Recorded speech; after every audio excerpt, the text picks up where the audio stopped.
D'animer l'événement le plus important de l'industrie du tourisme, le Congrès touristique 2020 de l'AITC. Avant de commencer, je tiens à souhaiter la bienvenue à chacun d'entre vous au tout premier Congrès touristique virtuel de l'AITC. Before we get started, I want to welcome each and every one of you to TIAC's first ever Virtual Tourism Congress.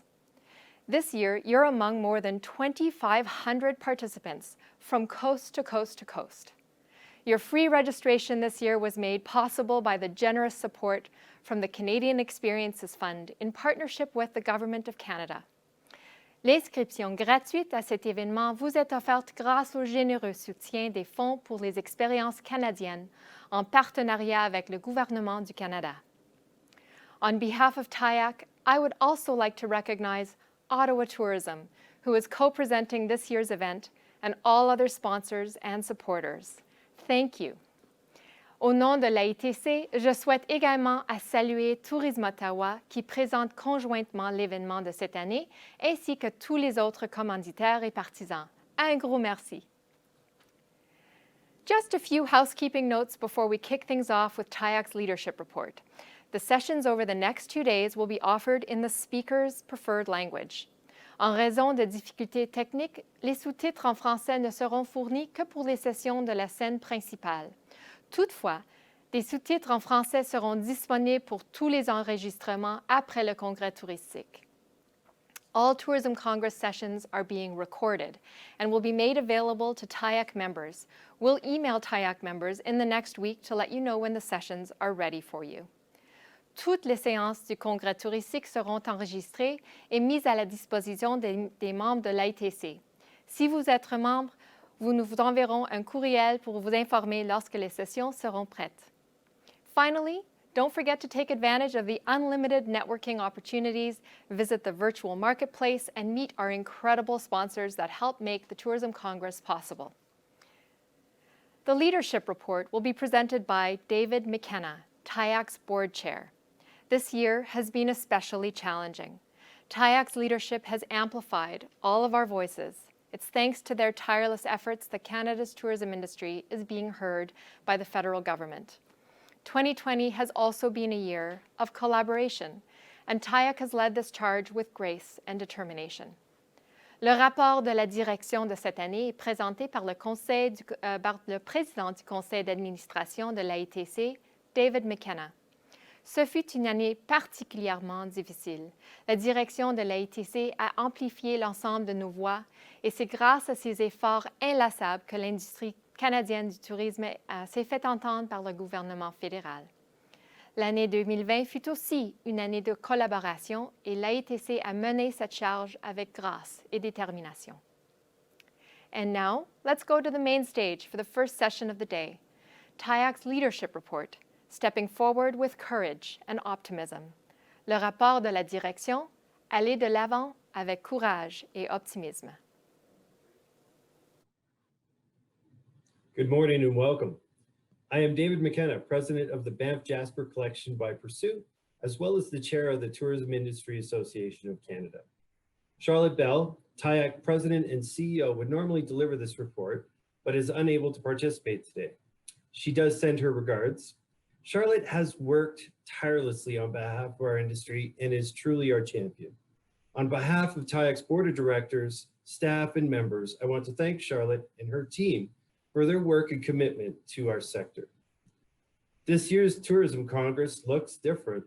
2020 marks our first virtual Tourism Congress, and as you know, this year has had many things look different for our industry, our country, and around the world. Before I go any further, I want to transition us into a special message from the Honorable Minister Mélanie Joly, who has been a great supporter of our sector in these challenging times. Bonjour à toutes et à tous. Hi everyone, and welcome to the 2020 Tourism Industry Association of Canada's Congress. First, I want to thank the TIAC team for organizing this important event for the Canadian tourism industry. Your hard work and advocacy through these very difficult times is crucial and so appreciated. Bienvenue à tous les participants et je vous remercie de votre présence. D'emblée, j'aimerais saluer le travail acharné du secteur touristique, mais je suis honorée de pouvoir travailler aux côtés de femmes et d'hommes d'affaires qui font preuve d'une résilience extraordinaire durant des temps plus difficiles. As all of you know, the travel and tourism sector has been one of the hardest hit by COVID-19. It was one of the first sectors hit, and of course it's linked to the evolution of the pandemic. So to say that it has been a very difficult and stressful time would be an understatement. And I really want you to know that we're here for you, and I'm here for you. Over the last months, I've spoken with many tourism operators and entrepreneurs in this industry right across the country. I remember a very touching personal story from Roxanne, the owner of the Mount Logan Lodge in the Yukon, who told me that without our support, they would have had to close their doors. And I've heard you loud and clear. The industry is preoccupied with its survival. Because of COVID-19, businesses have in the sector, and we've just improved it to really make it a fixed cost program based on many of your recommendations, and it will help support more small businesses. We know also that many within the tourism sector has had taken the advantage of the Canada Emergency Wage Subsidy, and extending it to next summer will help to provide some reassurance. And of course, also, we have expanded the CEBA program, the Canada Emergency Business Account. Earlier this year, I was pleased to announce the Regional Relief and Recovery Fund. We call it the RRF. This is a $1.5 billion amount delivered through our 6 regional development agencies on the ground to support businesses that were not able to take advantages of some of the other supports we've announced. And so based on that, we want to make sure that whatever the concerns across Canada we've heard, we can really work together to address the long-term impacts on the sector and the need for more support. And which is why the federal government want to come up with more support specifically for the travel, tourism, and hospitality industry. We've said it in the speech from the throne, and of course, we will make sure that, make no mistake, we are committed as a government to working hard to deliver for the sector. All of these measures are designed to help your business survive the pandemic, but together we must all work toward an eventual recovery for when we're on the other side of the pandemic.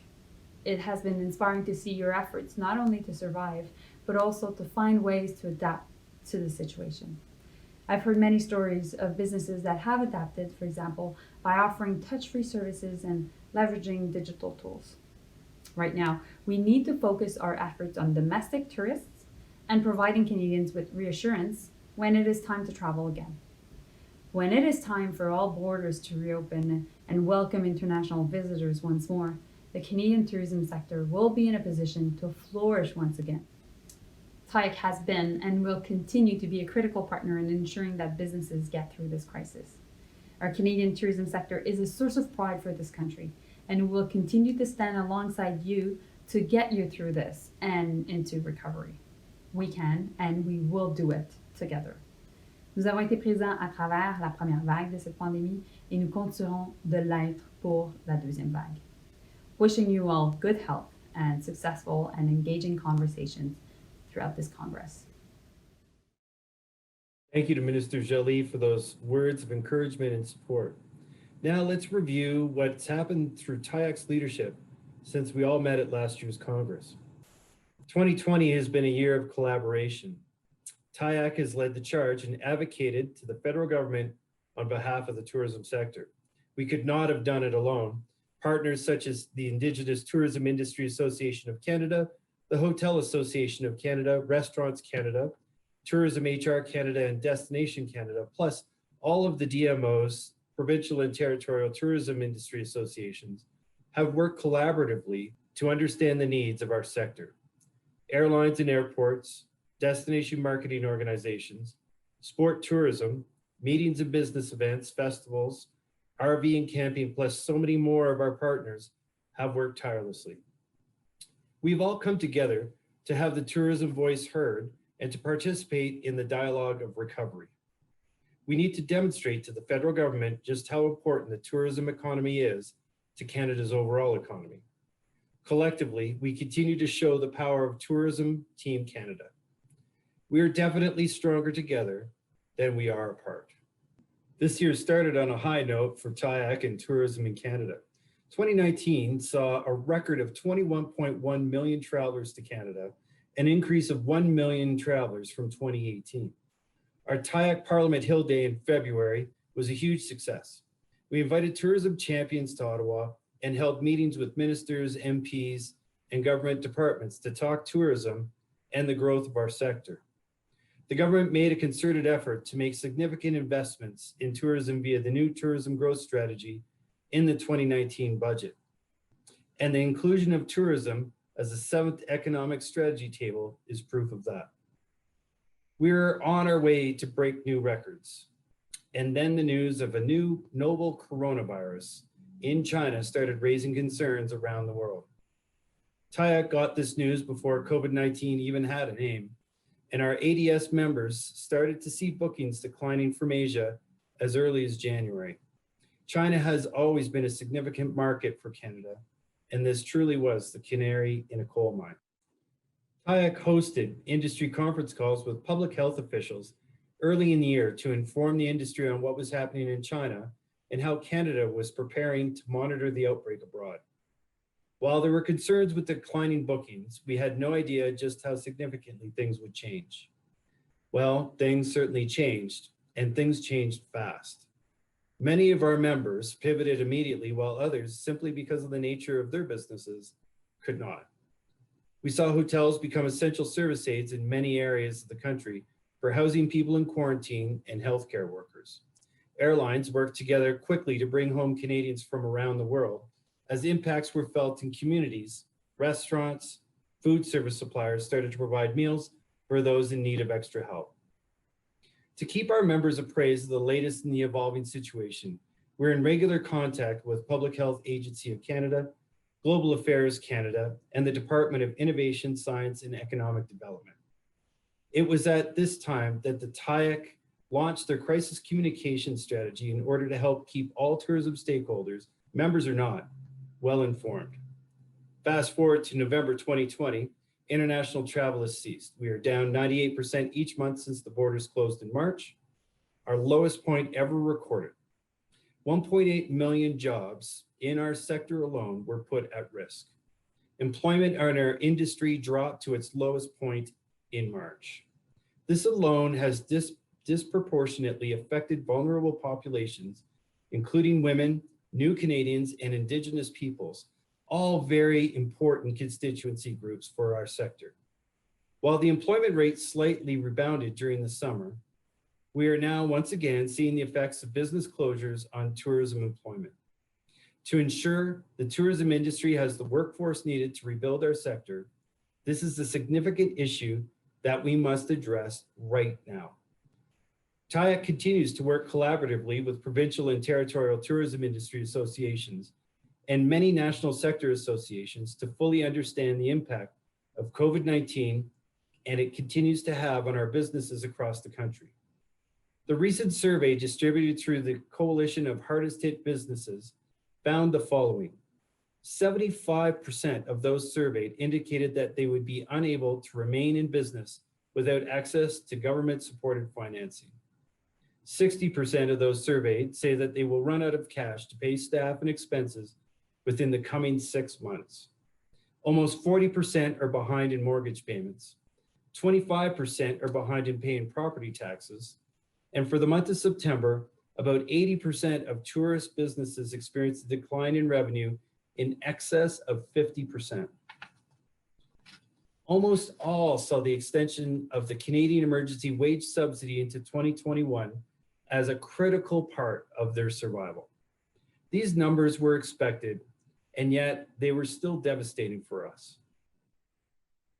TIAC has been leading the advocacy efforts for our industry since before the pandemic was announced. In most years, we focus our efforts on removing government barriers to growth. In 2020, our focus has been on business survival and jobs. At the beginning of the year, we immediately began advocating for support, including the Tourism Emergency Fund to help mitigate the economic impacts. So that businesses could meet expenses and reopen when the crisis is over, our immediate focus was on liquidity. We fought for a higher wage subsidy, fought for adequate support and changes to the business credit availability program, and regional relief and recovery funding. In April, we saw efforts succeed in confirming from the government that more businesses would be allowed to take advantage of the Canadian Emergency Wage Subsidy. In June, with the support of a dedicated group of tourism champions, we developed and launched a recovery plan outlining measures needed to support Canada's visitor economy and a campaign underscoring the message, Canada cannot afford to lose the tourism industry. Again, collaboration and leadership from TIAC drove this work. Tourism provided the government with a roadmap to recovery, and many of our recommendations have come to bear. TIAC held regional press conferences across the country to spread the message, resulting in audience reach of over 495 million across the country. We relaunched the Tourism Counts website and started a grassroots letter writing campaign for tourism operators and employees across the country. This was to send personalized letters to their MPs. This resulted in thousands of letters sent asking for liquidity options and recovery funding. TIAC participated in the Canadian Travel and Tourism Roundtable Coalition, as well as the Hardest Hit Coalition. We were successful in getting government's attention and being included in the speech from the throne, using our wording, extending the Canadian Emergency Wage Subsidy and introducing further support for the industries that have been the hardest hit. Our most recent wins include the CEWS extension through to June 2021, the Canadian Emergency Business Account expanding existing funding for businesses by an additional $20,000, with up to 50% of these additional funds being eligible for loan forgiveness. The Canadian Emergency Commercial Rent Assistance Program changes to provide rent support directly to tenants instead of through commercial landlords. These measures will be key in assisting tourism business survival through 2021. So what's next? As we have learned, things can change in an instant. No matter what course this pandemic takes moving forward, TIAC will continue to lead the sector's advocacy efforts in Ottawa. We will continue to work for our members and for the industry as a whole. Last month, we launched a new sector-specific 5-point recovery plan that was attuned to current conditions. Our priorities include seeing the CEWS extension through to fruition, making BCAP work for tourism, a tourism recovery stimulus fund, developing an urban center support strategy, and a domestic travel incentive. As we know, tourism will be the last to recover. We are the hardest hit businesses. We can take a lot of pride in our sector's resilience, and TIAC will continue to advocate on behalf of the sector. We know that we need more government support for tourism recovery, and we know that for many government programs just have not been enough to save their businesses nor their jobs that were supported. Earlier this year, TIAC launched the Elevating Canadian Experiences program, delivered through the Canadian Experiences Fund via the regional development agencies across Canada, and in partnership with provinces, territories, and regional tourism partners. What was supposed to be in-person workshops across the country has shifted quickly into virtual workshops in regions across Canada. This program aims to support the development of capacity building for organizations and small business operating in the culinary and shoulder winter tourism sections of Canada. I encourage you to visit elevatingcanadianexperiences.ca to learn more. We are grateful to the Canadian Experiences Fund and the network of regional development agencies for the support to continue delivering this important program and for the support for this year's Congress. Throughout these difficult and stressful times, TIAC members have shown resiliency and showcased the power of working together to create change. As a not-for-profit organization, TIAC's work is only possible because of the financial support from our members and partners. TIAC members fuel this association's advocacy work. I would like to thank members from coast to coast to coast for their continued support, engagement, and investment in TIAC. For those of you that are members, please join me later this afternoon as we reconnect at the members only social. For those that have not been able to rejoin TIAC, please consider connecting at the TIAC team table to take advantage of a deferred membership program or to rejoin when you're able to do so. I ask those of you who are not TIAC members to consider supporting this association. It is now that we need TIAC fighting for us, and it's now that TIAC needs your support. Please visit our virtual booth and learn how your membership will make a difference. As tourism leaders, it is time for us to reflect on our opportunity to rethink what we want tourism to be, to rethink our commitments and actions related to sustainability, and towards diversity and inclusion in our sector. Now is the time to do the much needed work on having more Indigenous, Black, and visible minorities included in the leadership of our tourism businesses.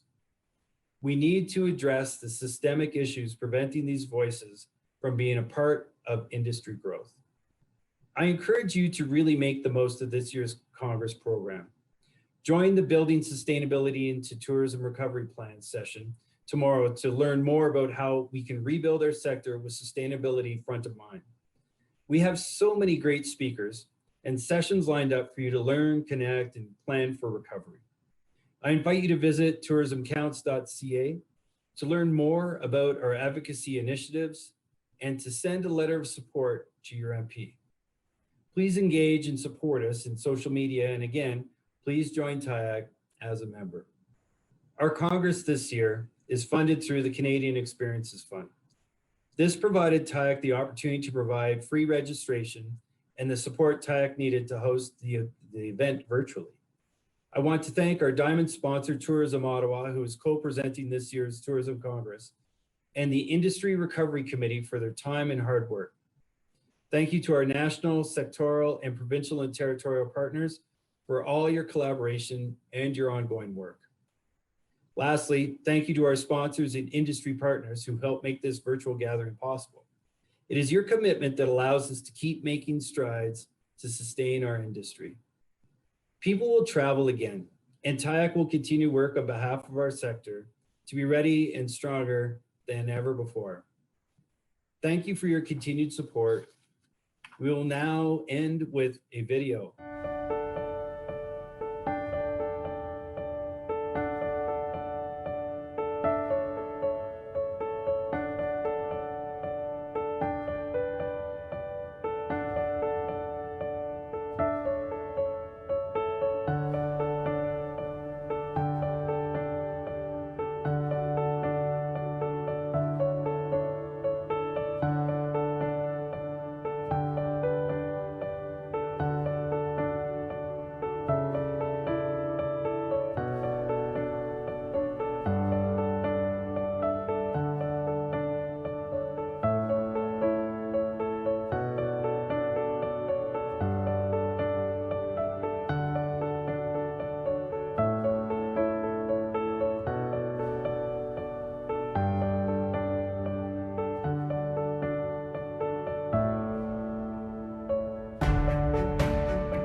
One way the government will create these jobs is by extending the Canada Emergency Wage Subsidy right through the next summer.